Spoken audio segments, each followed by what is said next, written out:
John, so good to see you. We're going to dive into the headlines today. A lot of people know this. Social Security benefits will be cut. We're going to talk through how much more you're going to need to save. So, the Social Security Trust Fund will be insolvent by 2033, and by 2035, they will have to reduce benefits by 23%. According to a recent study from the National Institute for Retirement Security, just 31% of Gen Xers and 31% of boomers were very or somewhat confident they would have the same benefits as previous generations. Should we be worried? Yes. Yes. They've told us this for a A decade long time. plus, a decade plus. I mean, the fact of the matter is we have Social Security is very different now than from its inception. We're not going to go into those details. We've done it in the past, but they've been telling us, listen, there is going to be a benefit cut. So should you be worried? Well, yeah, I don't like taking an income cut. Aaron, I know you wouldn't take an income cut. No. Yeah. So why would retirees, when they're most dependable on this income stream, want to take an income cut? So for retirees or pre-retirees, you need to plan for this and you need to have to take control. Now for, younger people, the Gen Zs and whatnot, Aaron, even you and I, we need to prepare that Social Security could be completely different. I'm not saying insolvent, but it could be completely different. Right. The good news, though, is that silver lining is many, many experts have said that Social Security is a fixable problem. But until they fix that problem, we need to take care of ourselves. Right. Need to have a plan. All right. So let's be clear. As you mentioned, Social Security is not going bankrupt and will not stop paying benefits. But PensionBee did crunch the numbers and concluded that workers would need to save an additional $138,000 to generate the same income based on the 4% withdrawal rate. So that means the older you are, the more money you will have to put away now. So those age 55 only have a 12-year window to save. Explain this math. Yeah. Well, as you can see, this is not targeting in rates of return. So if you're putting this into your 401k, this is just the target of what you need to save to get that $138,000. So, you have to be wise. You can't, especially when you're really near the end of retirement. If you're near that 138, you definitely want to dial down the risk. But, it's, again, compounding interest, the power of money. You can see the difference that 10 years makes. And, I'm right between that 55 and 45. I'm 49.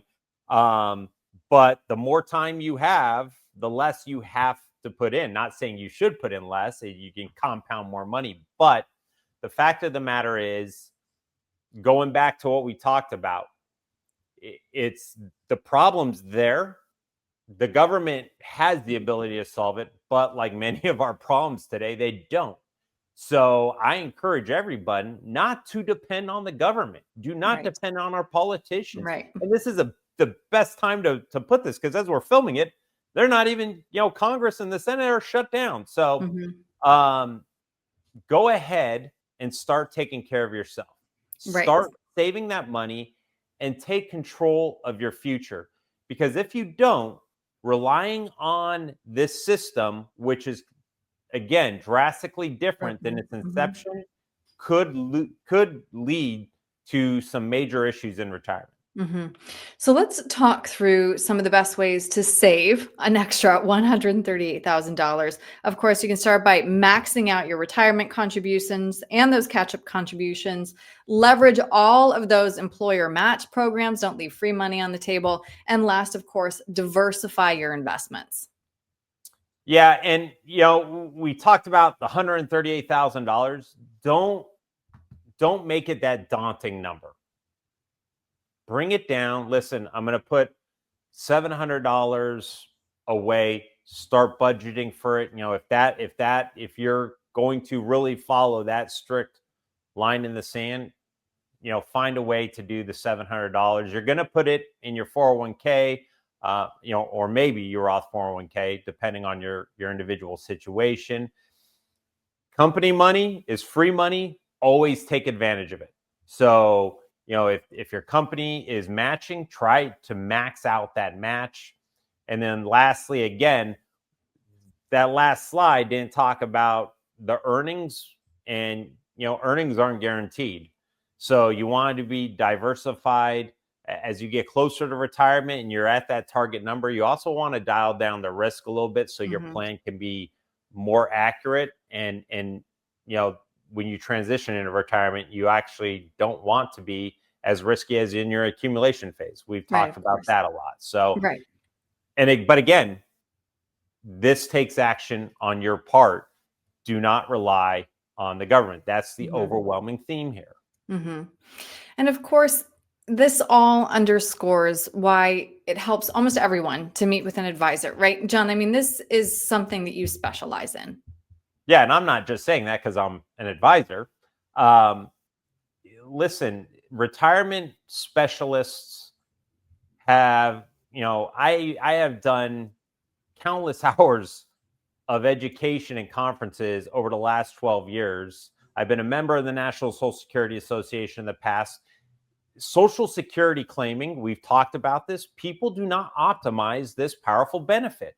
And whether it's at its current state or the reduced state of 23%, it's an income stream that a lot of people depend on more now than ever. So you need to maximize that income stream. And that's what an advisor can help you out with.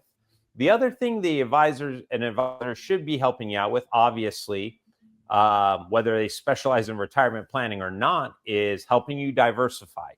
I see far too often people with their 401ks or do-it-yourselfers, they don't truly understand the nuances of diversification. Hmm. It's very important, especially in the volatile markets that we've seen this year, right? We saw a big drop in April, then we saw a big rise in the S&P 500. Now we're kind of sideways, hoping that the S&P 500 were bullish at the end of the year. But diversification helps you get through those moments in time. And then last but not least, a big specialty in my office, aside from taxes, is developing an income stream. You want to have a predictable and sustainable income stream that's going to give you peace of mind no matter what the markets offer. And the good news is, as throughout my career, there have been more and more opportunities for my clients to engage in income producing investments that have just thrilled them in good times and bad times. They've had that paycheck, and you don't pay your bills with assets, you pay it with income. Right. So, being able to take that income stream, develop it, also correlate that income stream with a good maximized Social Security plan. And that's really the recipe for success. But Hmm. again, the overwhelming, the ball is always going to be in your court. Everything we talk about, you can take action or you can take no action. Change is coming, and Yeah. absolutely a lot of these, reduced benefits, they're on the table, right? Increased retirement age, increase on taxes. We've talked about this many times before, John. Also, just a good reminder, everybody who's watching, that we have a great video library on your website, on YouTube as well, John, so people can kind of digest this information on their own time. But if somebody has questions about Social Security claiming strategies, reducing their taxes, what's the best way to reach you? Yeah. You said it. Visit our website, www.ghostsecures.com. I mean, Aaron, the one thing I have absolutely loved about, our couple years together is we're spreading the message of Hmm. education, Yeah. and we have all the videos there. While you're on the website, if you want to have a 20-minute phone call to talk about any general questions you may have, or if you want to schedule a planning session, a vision and clarity session, just go onto our Contact Us tab. We have a new schedule help assistant that will help direct you in the right direction, and you can make your appointment on our website direct. Great. John, thank you so much for your time today. Thank you, Erin.